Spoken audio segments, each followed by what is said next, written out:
ಸ್ನೇಹಿತರೆ, ಹಿಂದಿನ ವಿಡಿಯೋದಲ್ಲಿ ಕಟ್ಟಿನ ಸಾಂಬಾರು ಅಥವಾ ಇದು ಹೋಳಿಗೆ ಸಾಂಬಾರು ಹೆಂಗೆ ಮಾಡೋದಂತ ಹೇಳ್ಕೊಟ್ಟಿದ್ದೆ. ಈಗ ಅದೇ ಕಂಟಿನ್ಯೂ ವಿಡಿಯೋ ಇದು. ಆ ವಿಡಿಯೋದಲ್ಲಿ ಒಂದು ಕಪ್ ಬೇಳೆ ಮತ್ತು ಬೇಳೆ ನೀರು ಇರ್ತಲ್ಲ, ಅದು ಸಪ್ರೇಟ್ ಮಾಡಿ ಸಾಂಬಾರು ಮಾಡೋದಂತ ಈಗ ಹೇಳ್ಕೊಟ್ಟಿದ್ದೆ. ಇವಾಗ ಅದೇ ಮುಂದುವರೆದ ಭಾಗ ಇದು. ಇವಾಗ ನೆಕ್ಸ್ಟ್ ಅದು ಏನು ಉಳಿದತ್ತಲ್ಲ, ಬೇಳೆ ನೀರನ್ನ ಸಾಂಬಾರು ಹಿಂದಿನ ವಿಡಿಯೋದಲ್ಲಿ ಮಾಡಿದ್ವಿ. ಇವಾಗ ಏನು ಬೇಳೆ ಇದೆಯಲ್ಲ, ಅದೇ ಬೇಳೆಯಿಂದ ಹೋಳಿಗೆ ಮಾಡೋದು ಈಗ ಅಂತ ಹೇಳ್ತಿದ್ದೀನಿ. ಇವಾಗ ಆ ಬೇಳೆಗೆ ಒಂದು ಕಪ್ಪು ಬೆಲ್ಲ ಹಾಕ್ಯಂತಿದ್ದೀನಿ ನಾನೀಗ. ಅಂದರೆ ನಿಮ್ಗೆ ಒಂದು ಕಪ್ಪು ಬೇಳೆ ಮತ್ತು ಒಂದು ಕಪ್ ಬೆಲ್ಲ ಹಾಕ್ಯಂತಿದ್ದೀನಿ. ನಿಮ್ಗೆ ಎಷ್ಟು ಬೇಕೋ ಅಷ್ಟು ಹಾಕ್ಕೊಂಡ್ರೆ ನೀವು ನೋಡಿ. ಇವಾಗ ಚೆನ್ನಾಗಿ ಅದು ಒಂದು ಕಪ್ ಬೇಳೆ ಮತ್ತು ಬೆಲ್ಲನ ಹಾಕ್ಕೊಂಡು ಈಗ ಸ್ವಲ್ಪ ಕುದಿಸ್ಕೊತಾ ಇದ್ದೀನಿ. ಕುದಿಸ್ಕೊಂಡಾದ್ಮೇಲೆ ನೋಡಿ, ಒಂದು ಸ್ವಲ್ಪ ಕುದಿಸ್ತಾ ಇದ್ದೀನಿ. ಯಾಕಂದರೆ ಬೆಲ್ಲ ಒಂದು ಸ್ವಲ್ಪ ಕರಗಬೇಕಲ್ಲ, ಒಂದು ಸ್ವಲ್ಪ ಉಂಡೆ ಇತ್ತು, ಅದಕ್ಕೋಸ್ಕರ ಕುದಿಸ್ತಾ ಇದ್ದೀನಿ. ನೋಡಿ, ಕುದೀತಾ ಇದೆ, ನೋಡ್ಬೋದು ನೀವು. ಸ್ವಲ್ಪ ತಿರುವಾಡ್ತಾ ಇದ್ದೀನಿ, ಯಾಕಂದರೆ ಮತ್ತೆ ಸೀದ್ಬಿಡ್ತಲ್ಲ, ಅದಕ್ಕೋಸ್ಕರ ಒಂದು ಸ್ವಲ್ಪ ತಿರುವಾಡ್ತಾ ಇದ್ದೀನಿ.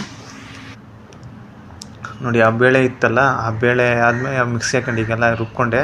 ನೆಕ್ಸ್ಟ್ ಏನು ಮಾಡ್ಬೇಕಂದ್ರೆ, ಆ ಬೇಳೆನ ಹೂರಣ ಮಾಡ್ಕೊಂಡಿದ್ದೀನಿ. ಈಗ ರುಬ್ಕೊಂಡು ಹೂರಣ ಥರ ಟೈಪ್ ಆಗಿದೆ. ಅದಕ್ಕೆ ಒಂದು ಸ್ವಲ್ಪ ಮೈದಿಟ್ಟು, ನೋಡಿ ಮೈದಿಟ್ಟು ಆಲ್ರೆಡಿ ನಾನೆಲ್ಲ ಕಲಿಸಿ ಇಟ್ಕೊಂಡಿದ್ದೀನಿ.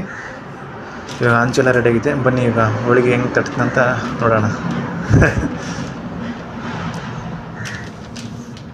ಇವತ್ತು ಏನಕ್ಕೆ ಹಿಂಗೆ ಮಾಡ್ತಿದ್ದೀನಿ ಅಂದರೆ, ಇವತ್ತು ನಮ್ಮೂರಲ್ಲಿ ಸ್ವಲ್ಪ ಹಬ್ಬ ಇತ್ತು. ಅದಕ್ಕೋಸ್ಕರ ನಮ್ಮ ತಾಯಿಯವರಿಗೆ ಹುಷಾರಿಲ್ಲದ ಕಾರಣ ಇವಾಗ ನಾನೇ ಮಾಡಬೇಕು ಆಗಿ ಬಂದಿದೆ. ಅದಕ್ಕೋಸ್ಕರ ಸ್ವಲ್ಪ ಏನಾದರೂ ಹೆಚ್ಚು ಕಡಿಮೆ ಆದರೆ ಸುಧಾರಿಸ್ಕೊಂಬಿಡಿ. ಯಾರಾದರೂ ಹೆಣ್ಮಕ್ಳು ಲೇಡೀಸ್ ಯಾರಾದರೂ ವಿಡಿಯೋ ನೋಡ್ತಿದ್ರೆ ಅವರಿಗೆಲ್ಲ ಚೆನ್ನಾಗಿ ಮಾಡ್ತಾರೆ.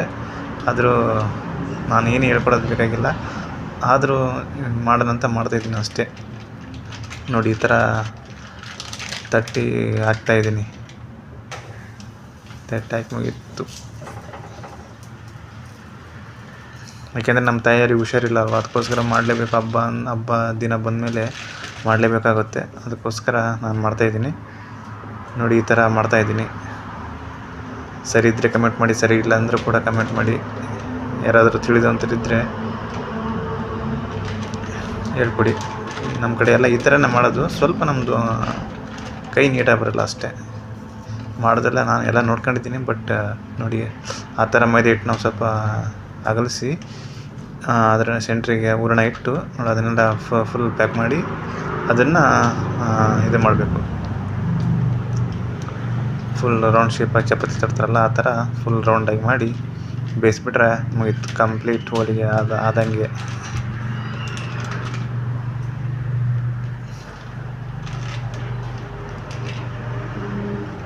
ಒಂದೊಂದು ಕಡೆ ಒಬ್ಬಟ್ಟು ಹೆಂಗೆ ಮಾಡ್ತಾರೆ ಅಂದರೆ, ಅದನ್ನ ತೆಳ್ಳಗೆ ಚಪಾತಿ ಥರ ಮಾಡ್ತಾರೆ. ಆದರೆ ನಮ್ಮ ಕಡೆ ಒಂದು ಸ್ವಲ್ಪ ದಪ್ಪ ಇರುತ್ತೆ ಹೋಳಿಗೆ. ಅಂದರೆ ಒಂದು ಸ್ವಲ್ಪ ದಪ್ಪ ಅಂದರೆ ಒಂದೊಂದು ಕಡೆ ಒಂದೊಂದು ಭಾಗದಲ್ಲಿ ಒಂದೊಂದು ಥರ ಮಾಡ್ತಾರಲ್ಲ ಅಡುಗೆನ. ಇವಾಗ ನಮ್ಮ ಭಾಗದಲ್ಲಿ ಈ ಥರ ಮಾಡ್ತೀವಿ ನೋಡಿ ನಾವು. ಸ್ವಲ್ಪ ಹೋಳಿಗೆ ಅಂದರೆ ಸ್ವಲ್ಪ ದಪ್ಪನೇ ಇರುತ್ತೆ.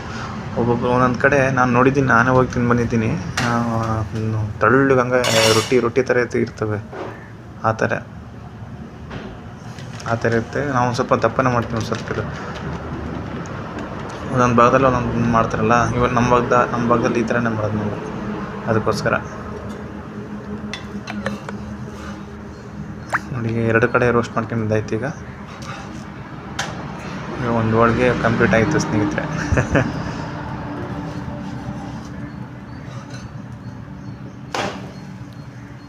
ಚೆನ್ನಾಗಿ ಬೇಯಿಸ್ಕೊಂಡು ಇಟ್ಕೊತಾ ಇದ್ದೀನಿ. ನೋಡಿ ಎಲ್ಲ ಫೈನಲಾಗಿ ಎಲ್ಲ ಹೋಳಿಗೆ ಮಾಡಿ ಈ ಥರ ಆಗಿದ್ದಾವೆ. ಬನ್ನಿ ಎಲ್ಲ ಹೋಳಿಗೆ ತಿನ್ನೋಣ. ಹೋದ ವಿಡಿಯೋದಲ್ಲಿ ಹೋಳಿಗೆ ಸಾಂಬಾರು ಮಾಡಿದ್ದೆ. ಈ ವಿಡಿಯೋದಲ್ಲಿ ಹೋಳಿಗೆ ಮಾಡ್ತಿದ್ದೀನಿ. ಅವೆರಡು ಕಂಬೈನ್ ಮಾಡಿದರೆ ಇದೆಲ್ಲ ಒಂದೇ ಆಗುತ್ತೆ. ಬನ್ನಿ ಸ್ನೇಹಿತರೆ, ಹೋಳಿಗೆ ಊಟ ಮಾಡೋಣ. ನಿಮ್ಮ ಥರ ಯಾವ ಥರ ಮಾಡ್ತೀರಂತ ಕಮೆಂಟ್ ಮಾಡಿ. ಇವಾಗ ನೆಕ್ಸ್ಟ್ ಸ್ವಲ್ಪ ನೆನ್ಸ್ಕೊಳಕ್ಕೆ ಒಂದು ಸ್ವಲ್ಪ ಸೊಂಡಿಗೆ ಕರ್ಕೊಂತ ಇದ್ದೀವಿ.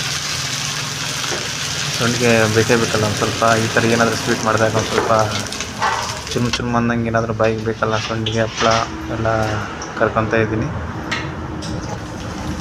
ನೋಡಿ, ಇದು ಫಸ್ಟಿಗೆ ಹಾಕಿದ್ದಲ್ಲ ಆ ಸೊಂಡಿಗೆ ನಾವು ಮನೆಯಲ್ಲೇ ಮಾಡಿದ್ದು. ಇವು ಒಂದು ಸ್ವಲ್ಪ ರೆಡಿ ಮಾಡಿ ಒಂದು ಸ್ವಲ್ಪ ಈ ಸಂಡಿಗೆ ಅಂಗಡಿಯಲ್ಲಿ ತಂದಿದ್ದು ನಾವು. ಅಂಗಡಿ ತಂದು ಕರ್ಕೊತಾ ಇದ್ದೀವಿ.